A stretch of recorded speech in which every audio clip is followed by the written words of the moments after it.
This is the Dittofi Design Studio. The Dittofi Design Studio is a visual app builder.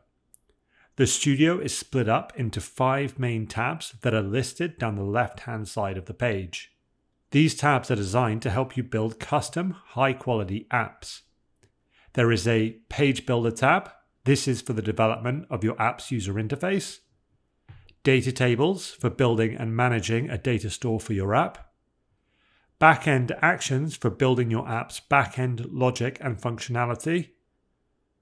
Custom data models for building custom data structures that are used in your app development. Web services for developing integrations into third-party APIs. We also have several more tools under this wrench icon at the bottom of the page. This includes things like modules for adding extended functionality in one click. Tools such as global variables for managing global settings for your app, and templates where you can access and edit your app's code. As well as being a visual app builder, Dittofi is also an app hosting platform. To see and test your app running in our hosting environment, click the Build Code button at the top of the page. This button transforms the visual designs of your app into code and deploys this code directly into Dittofi's enterprise hosting environment. Once your app's code has been generated, you can click on the Preview button here to see your app running within the Dittofi hosting environment.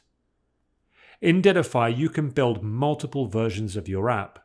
For example, you can create a development version where you can edit and test your app without impacting your live users. You can also create a production version of your app, which is segregated from your test version. Whenever you make a change to your app, Dittofi will automatically save these changes. You can then click on this Build Code button to update your app's code and deploy these changes into your live app hosting environment.